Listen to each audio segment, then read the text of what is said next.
Chapter 6. Sunday. I decided to spend the entire day in the company of the child. Of late, my college work and the extra activities and the weekly visits to my friend took up so much of my time that I spent less than 2 hours a day with the child. It was a painful realization. Oh, God, went up my prayer. Save me from becoming too absorbed in anything to look after the child properly. And I felt very sorry and guilty when I returned home at nights and found the child asleep. She had her own plans for the day.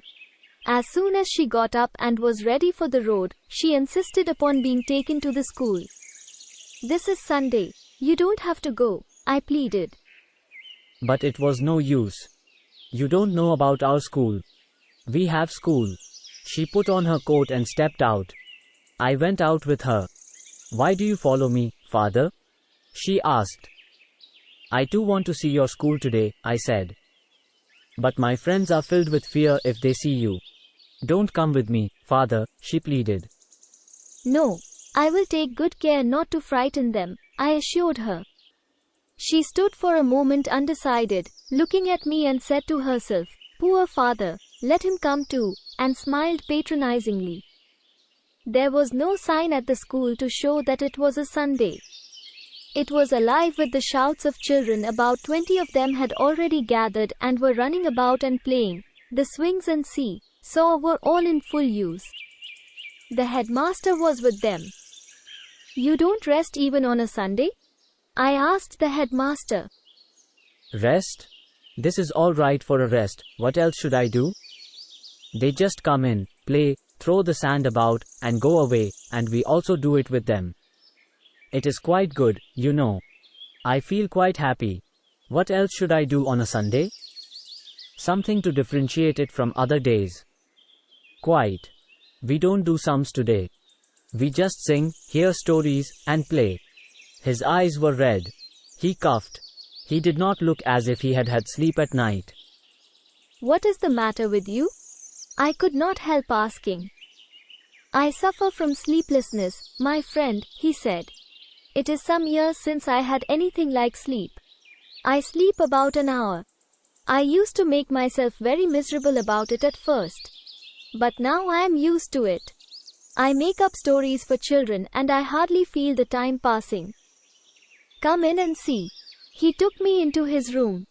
It was thatch-roofed. Its floor was covered with clay, and the walls were of bamboo splinters filled in with mud. The floor was uneven and cool, and the whole place smelt of Mother Earth. It was a pleasing smell, and seemed to take us back to some primeval simplicity, intimately bound up with earth and mud and dust. Along the wall was a sort of running ledge covered with a crazy variety of objects: cardboard houses, paper flowers, clumsy drawings and beadwork. These are the work of children who have studied here, and some of them have a special significance, presented to me by the outgoing children or the very special effort of a child. They are the trophies of this school. I consider them a real source of joy. For instance, the very first work of a child has some peculiar value. I don't know if others understand that there is anything in it at all. You will understand it better if I say, look at that green paper boat. Can you guess who has made it? Your daughter. On the very first day she came here, she finished it within an hour. I felt thrilled. Beside a parrot cut out of a cardboard picture and an inkpot made of paper, this green boat stood. I went over and picked it up. My little Leela in relation to an outside world, making her own mark on it. I was filled with pride and satisfaction. "It is a whaler with a knife edge at the keel," I cried in joy. He jumped out of his seat. "That's what I say. See how lovely it is." The sight of it filled him with a mystic ecstasy. She is a grandchild. So are the other children. The first work of almost every child is here, and the other works go into the general hall. The walls were hung with different pictures, tigers and lions and trees drawn with childish hands. He swept his hands about and declared, "Every one of these is children's work. They are the real gods on earth." He stopped before each picture and enjoyed the thrill of it anew. He had done away with table and chair. In a corner he had a seat for visitors. "This will do for a school," We are a poor country, and we can do without luxuries. Why do we want anything more than a shed and a few mats and open air? This is not a cold country for all the heavy furniture and elaborate buildings. This has cost me just 50 rupees, and I had 3 such built. But we have not much use for them, most of our time being spent outside, under the tree.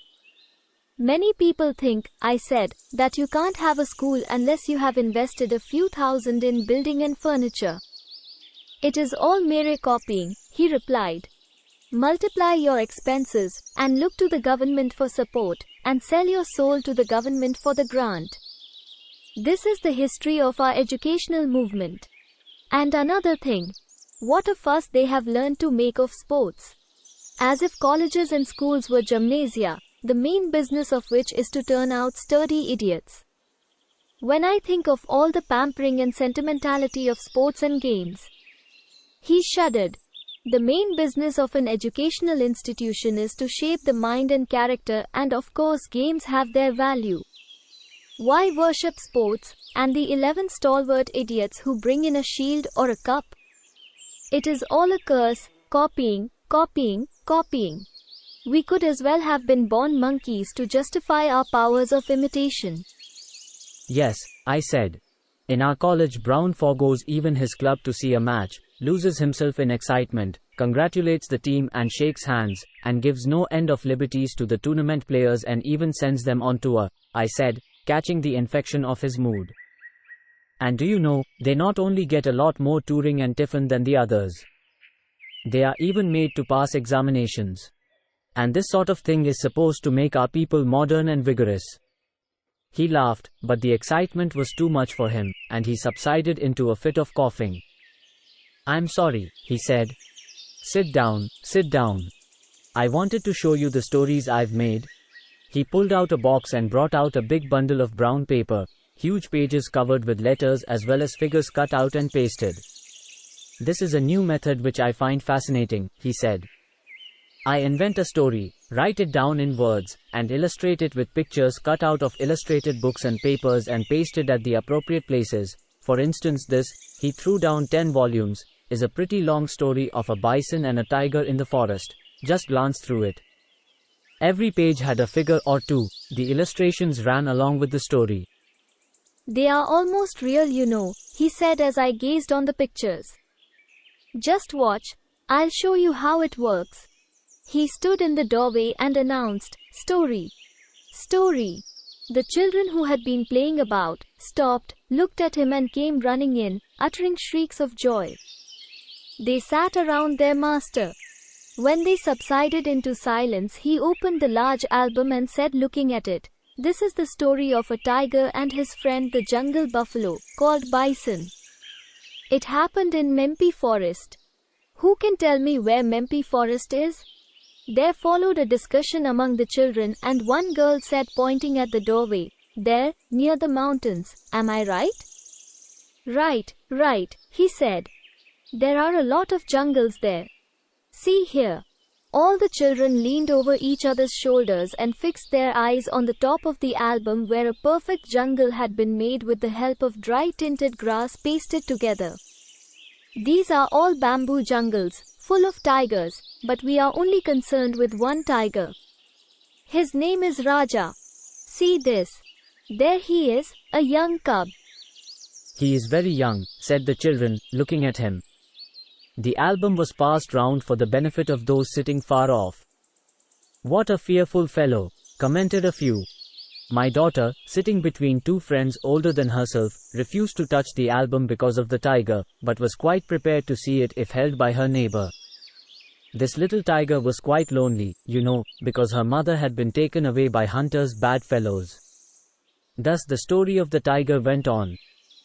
The tiger came across a friend in the shape of a young bison, who protected him from a bear and other enemies.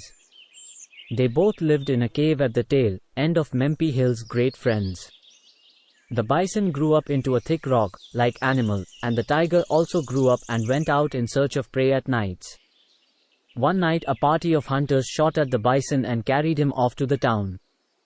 And the tiger missed his friend, and his cry rang through the Mempi forest the whole night.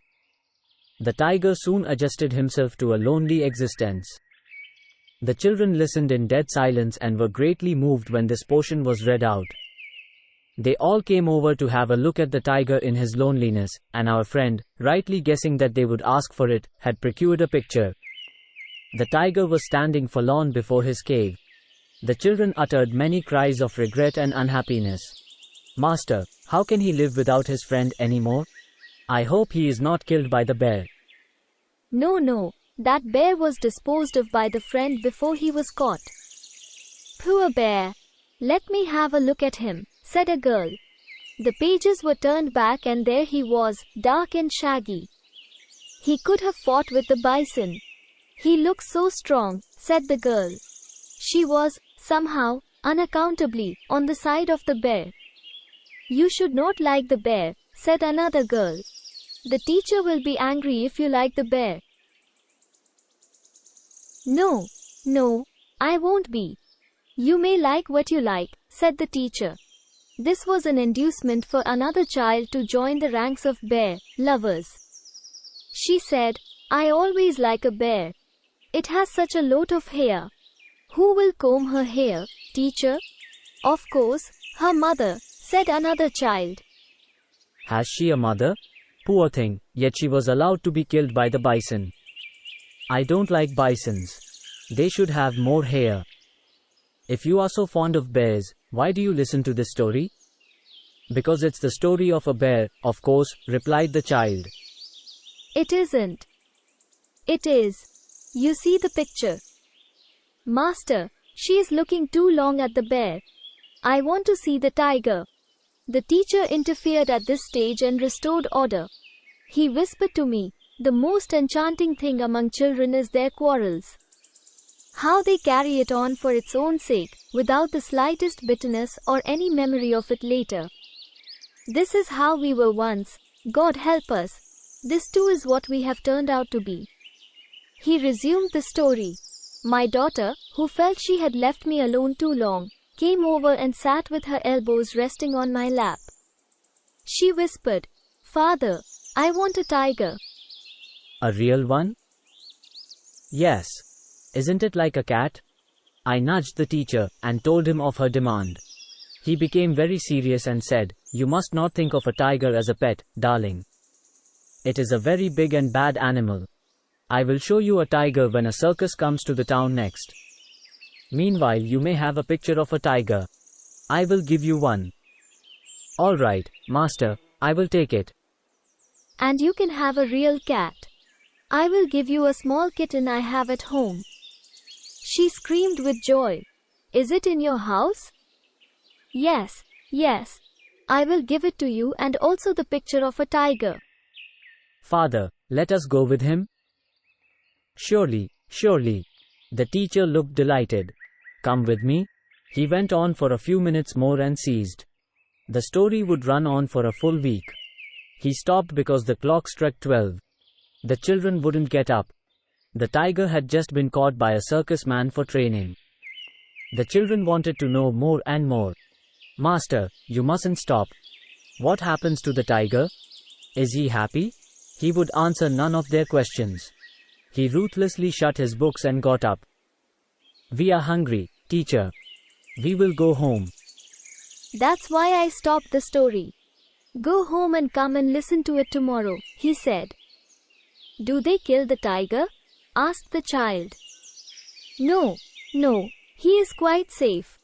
He will be quite all right, trust me, said the teacher.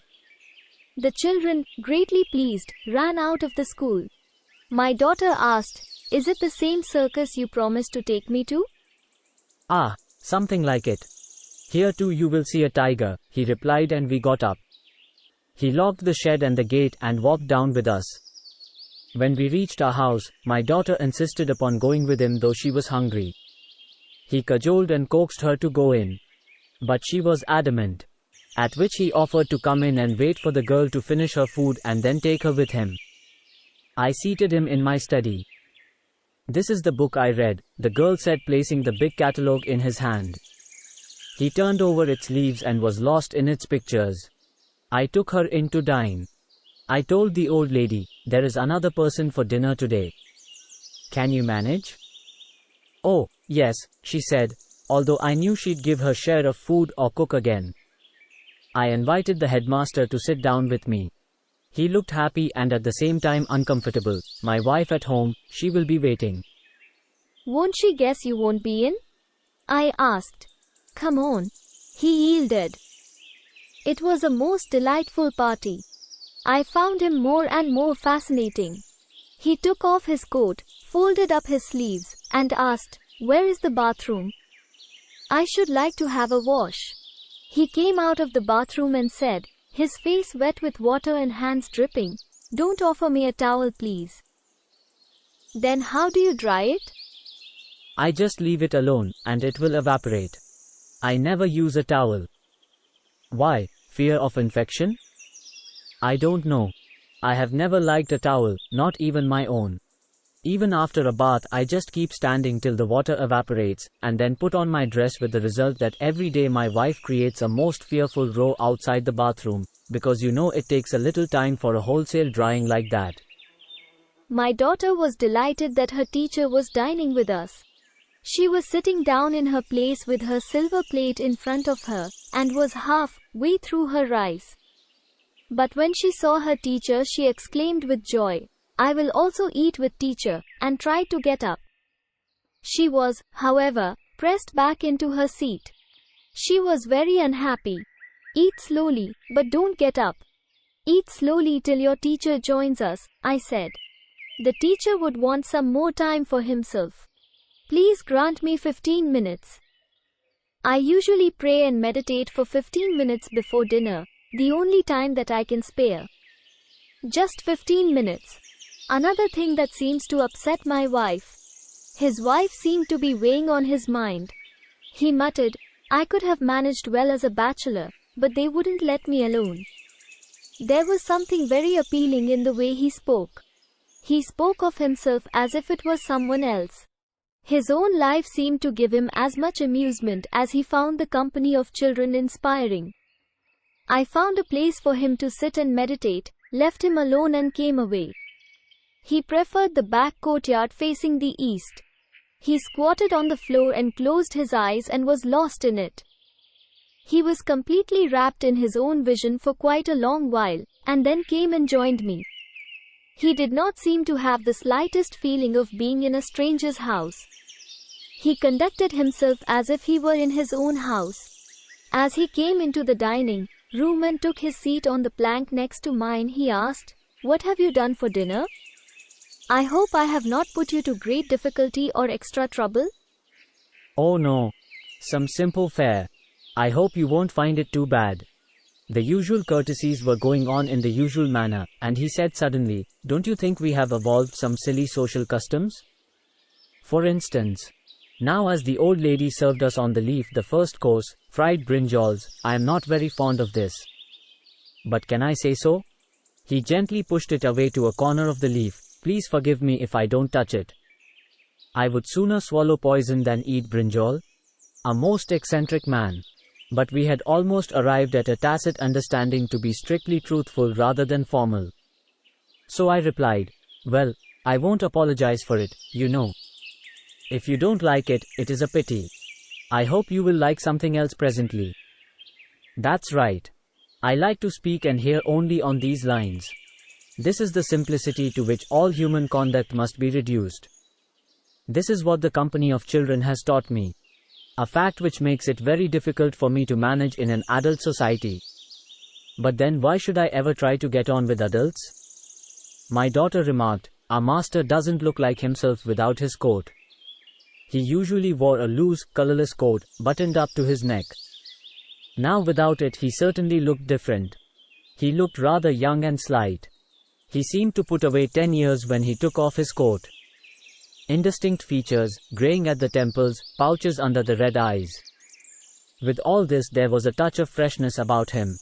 My daughter asked, "Tell me a story, teacher." No, we must never tell stories while eating. Only at school. What should we do at school, if we had spent all the stories at home while eating? After food he reclined on the mat in the hall. My daughter placed before him a plate of betel leaves and areca nut. He chewed them with contentment. His lips became as red as his eyes. He looked very happy. The child sat nestling close to him and exhibited to him all her toys, the scores of colored utensils and brass miniature vessels, the rubber balls and her big doll. She carried the doll on her arm and said, "This girl wants to come with me every day to school. She cries and shouts every day. What shall I do, master?" He looked at the doll and said, "Not a bad girl." He pretended to pinch its cheeks and said, "See how soft she is." My daughter was greatly pleased. She looked at the doll affectionately and said, "She is a most lovely girl, master. But she does want to go with me to school. What shall I do? Do you want to bring her or not?" She shook her head sadly. "No, master. She is a bad baby and will give a lot of trouble at the school. She will not allow me to study there. She will quarrel with everyone." Certain inescapable anti-social characteristics of this doll seemed to sadden Leela, but she had steeled herself to a sort of resignation. So her teacher said, "Well, why don't you lock her up in a box when you come to school?" Leela shook her head. "That I can't do because she will die. I will lock her up in a room." The teacher asked, "Do you mind if I lie down and rest a while?" He lay down and shut his eyes. My daughter insisted upon lying down beside him. Soon she was fast asleep. So was he. I went away to my room, picked up a book, lay on my camp easy chair, and dozed. We were all ready to start out at 4 in the afternoon, my daughter persistently asking for a cat. We walked down the road.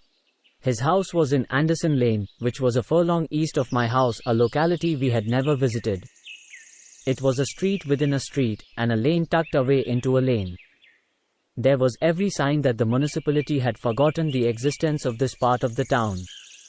Yet it seemed to maintain a certain degree of sanitation, mainly with the help of the sun, wind and rain. The sun burned so severely most months that bacteria and infection turned to ashes.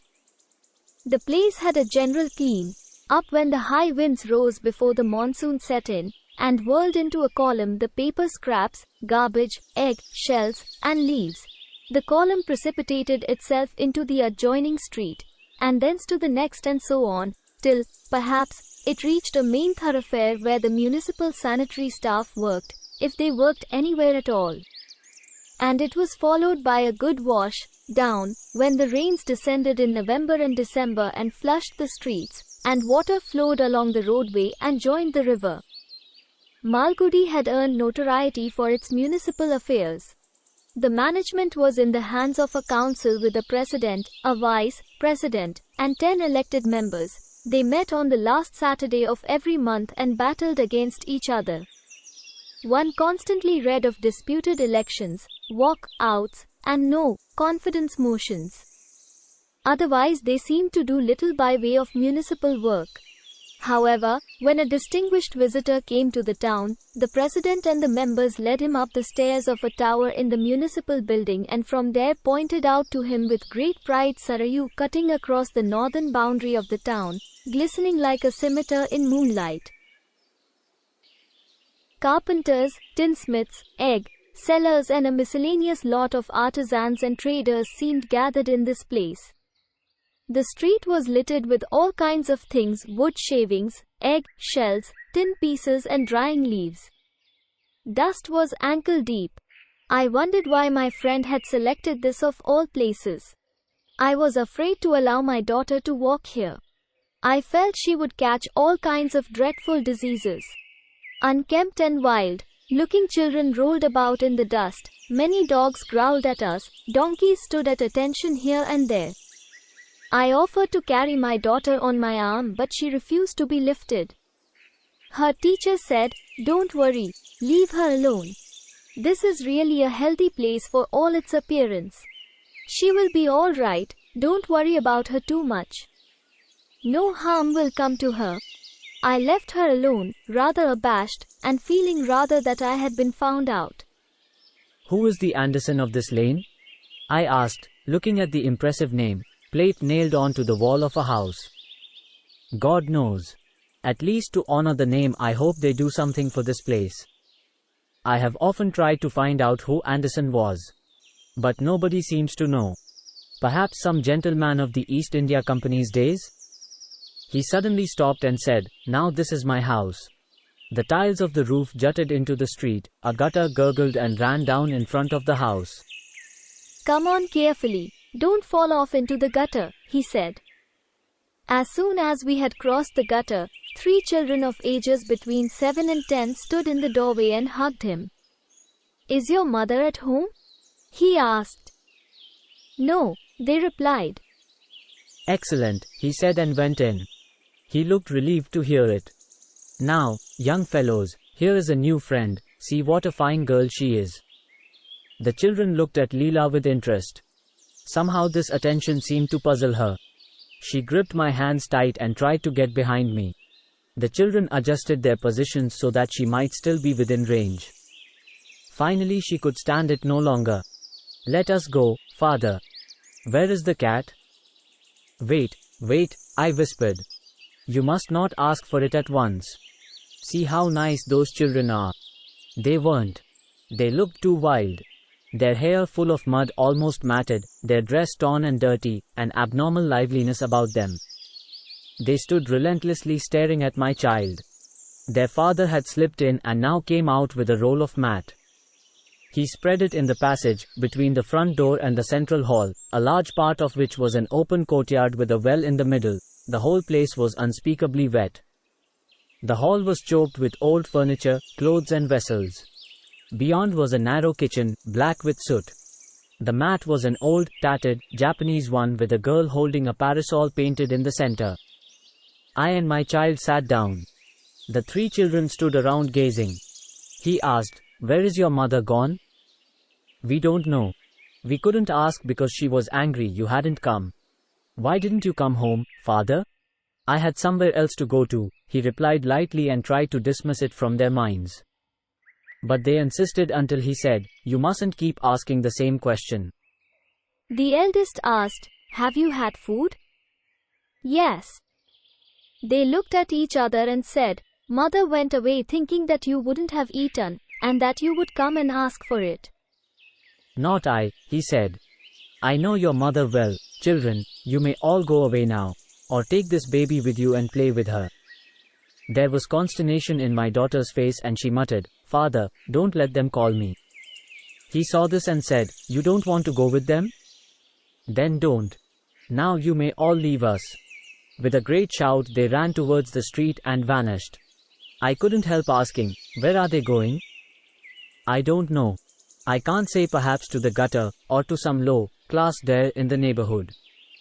I've no control over them. They are their mother's special care, you know." There was a hint of a terrible domestic condition. I did not wish to pursue it. But I blundered into it. "Don't they attend your school?" "They," he repeated. "I could sooner get the emperor's children. My school is for all the children in the world except my own." "Where do they study?" "You may know better."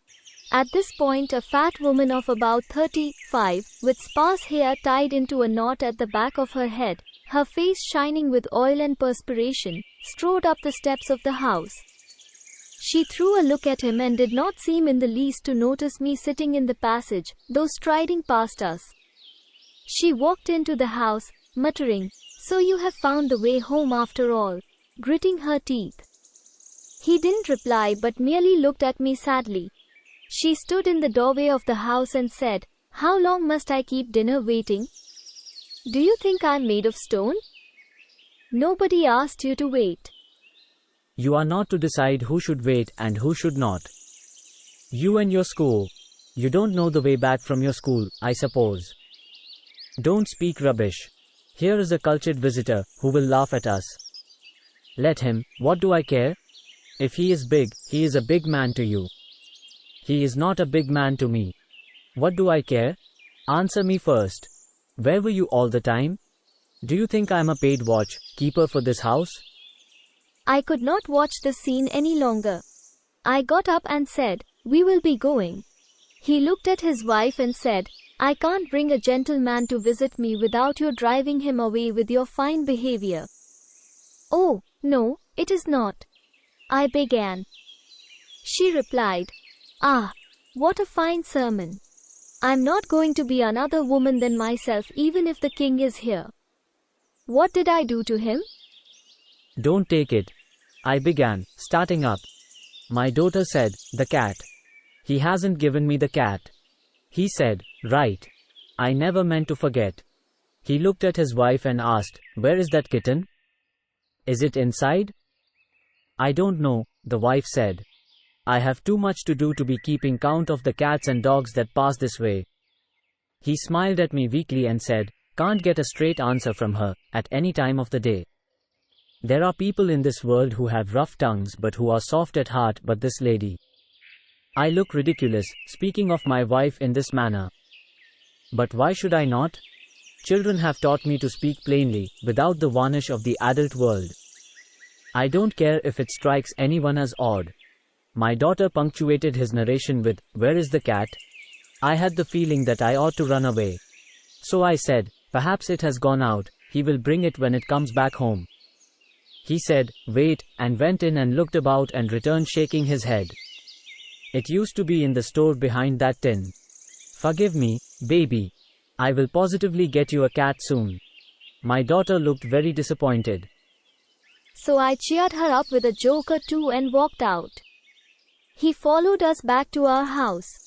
He seemed to feel more at home in my house than in his. He reclined in the easy chair, pulled out a book and was soon lost in study. I looked at him in surprise. The book was a criticism of the Elizabethan dramatists, Beaumont and Fletcher. This is the dullest work I've read in the English language. How is it that it interests you so much? He lowered the book, removed his silver spectacles and said, I'm not reading it. If I open a book like this and allow my eyes to rest on the lines, it helps me to do a lot of private thinking. I read very few books for any other purpose. This book, for instance, has helped me to reflect deeply and earnestly on the question of family, marriage, and such other institutions. My daughter came in and showed him a house she had made out of a matchbox. He seemed to forget all his troubles in an instant. Oh, what a house, what a house! The only house worth having in this world, he added turning to me, as she went out, carrying it away with her. Her friends were at the gate calling for her, and she shouted, Father, I'm going to play, and ran away and joined them. She seems to have had enough of adults' company since this morning, he remarked, putting away Beaumont and Fletcher. He looked at the book and said with a smile, not a line in the whole book to distract your thought, an ideal book for a contemplative turn of mind. Not a line in it. He put away the book, remained silent for a moment and said, did you notice how quickly that child dropped us and joined her fellows? Adult company is unfit for angels. Adults who can't even keep a promise in regard to a kitten. Helpless fools we must appear to her. What wishy-washiness. It was nearing 6. I looked over the wall of our next house, and saw my child playing with half a dozen children. I asked, come on, child, are you coming out with us for a walk? She hesitated. Her friend suggested, let us play here. Let father go out and return. She accepted the advice and said, I am not coming, father, you may go. I and the headmaster walked down to the river bank, sat on the sand, and watched the sunset. He told me, some 20 years ago when I passed my BA at the university, they wanted me to take law, and then wanted to rush me into an office chair, but I resisted. I loved children and wanted to start the school. How can anyone prevent me from doing what I want? I had been hustled into a marriage which did not interest me, and I was not going to be hustled into a profession I did not care for. I was the only son of my father, but he said such bitter things that I left home. We had a fine house in Lawley Extension, you wouldn't believe it. I was brought up there. It is the memory of those days which is rankling in my wife's heart and has made her so bad and mad. I walked out over the question of employment, and went back home only on the day he died. And then my wife thought I would occupy that house after his death, but not I don't know what he has done with it. He had married a second time after my mother died, and I think she and her children or his brothers must be fighting for it. I don't want that house. I have no use for it. I don't want any of his money either. But my wife expects me to be fighting for these rights. I can't enjoy these rights even if I get them, and I think it is a waste of one's precious hours of living to be engaged in a contest. But your wife and children could be in better circumstances. You think so? No chance of it, my friend. She will create just those surroundings for herself even in a palace. But you have not put her in a very happy locality. Perhaps not. But I chose it deliberately. It is where God resides. It is where we should live. And if we have any worth in us, the place will change through our presence. But my wife does not believe in anything like it. She thinks my school a fool's idea, won't send the children there. I did my best. But it is no use. She has a right to send them where she likes. I think she sends them to the gutter and pigsty. You saw what they are like. She is an impossible type. But my only hope is that there may be a miraculous transformation someday and that she may change. We should not despair for even the worst on earth. Till then, don't you think you should concede to her wishes and move to a better place? No. First, because it is a duty for me, and secondly because she will carry the same surroundings wherever she goes. You see, the trouble is not external. The river flowed on against the night. I listened to him. He appeared to me a man who had strayed into a wrong world. How did you get this idea of a school for children? I asked. The memory of my own young days. Most of us forget that grand period. But with me it has always been there. A time at which the colors of things are different, their depths greater, their magnitude greater, a most balanced and joyous condition of life. There was a natural state of joy over nothing in particular. And then our own schooling, which put blinkers onto us, which persistently ruined this vision of things and made us into adults. It has always seemed to me that our teachers helped us to take a wrong turn. And I have always felt that for the future of mankind we should retain the original vision, and I am trying a system of children's education. Just leave them alone and they will be all right. The leave alone system, which will make them wholesome human beings, and also help us, those who work along with them, to work off the curse of adulthood. He was seized with a fit of coughing. He recovered from it, paused, and said, I will tell you a secret now. I strictly want to live according to my own plan of living and not subordinate it for anybody's sake, because the time at my disposal is very short. I know exactly when I am going to die. An astrologer, who has noted down every minute detail of my life, has fixed that for me. I know the exact hour when I shall be.